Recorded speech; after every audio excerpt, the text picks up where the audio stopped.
Baby की heart beat pregnancy के हर ultrasound में ज़रूर देखी जाती है। यही देखकर हमें पता चलता है कि बेबी इज़ अलाइव और प्रेगनेंसी इज़ वायबल। आपने ये वर्ड्स अपनी अल्ट्रासाउंड की रिपोर्ट्स में ज़रूर पढ़े होंगे। ये देखें, ये 8 वीक्स की प्रेगनेंसी है और इसमें कार्डियक फ्लिकर को देखना बड़ी महारत का काम होता है। ये देखें, क्या आपको कार्डियक फ्लिकर नज़र आ रहा है? अगर आपके पास कलर डॉपलर अल्ट्रासाउंड की मशीन हो तो ये काम बहुत आसान हो जाता है और कार्डियक फ्लिकर की जगह हमें रेड और ब्लू कलर नज़र आता है। ये देखें, 10 वीक्स की प्रेगनेंसी और इसकी हार्ट बीट, और ये है 12 वीक्स का बेबी। देखें कितने अच्छे से मूवमेंट शो कर रहा है। 15 वीक्स का बेबी देखिए, आराम से अपनी हार्ट बीट दिखा रहा है और हमें अल्ट्रासाउंड करते हुए ऐसे ही बच्चे बहुत अच्छे लगते हैं। और वो बच्चे जो बहुत ज़्यादा मूवमेंट कर रहे हों उनका अल्ट्रासाउंड करना मुश्किल हो जाता है। अक्सर तो हम उनके पीछे पीछे प्रोब लेके घुमा रहे होते हैं और वो हमें अंदर घुमा रहे होते हैं। ये 16 वीक्स का बेबी देखिए, जैसे कि कुछ सोच रहा हो या फिर शायद सेल फोन पर बात कर रहा हो।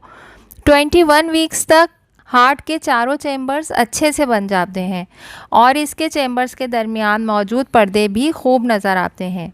ये पर्दे अगर मुकम्मल तौर पे ना बन सकें तो बच्चे के दिल में सुराख, जिसे ASD या VSD कहते हैं, हो सकता है।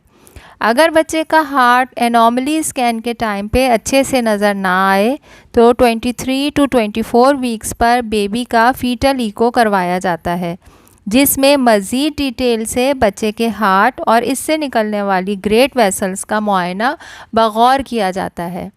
जब हम बेबी का हार्ट देख रहे होते हैं तो समझें हम बेबी का चेस्ट का रीजन देख रहे होते हैं।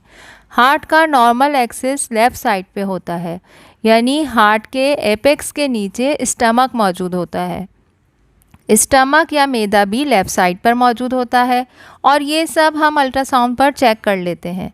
बच्चे के दिल में बहने वाला खून भी कलर डॉपलर मशीन पर रेड और ब्लू कलर का शो होता है। यूँ प्रेगनेंसी के आखिरी अल्ट्रासाउंड तक बच्चे की हार्ट बीट को चेक किया जाता है। बच्चे के हार्ट रेट को फीटल हार्ट रेट या FHR से ज़ाहिर किया जाता है और इसकी नॉर्मल रेंज है 110 से 160 बीट्स पर मिनट, सिवाय अर्ली प्रेगनेंसी के जिसमें इसकी रेंज थोड़ा कम होती है।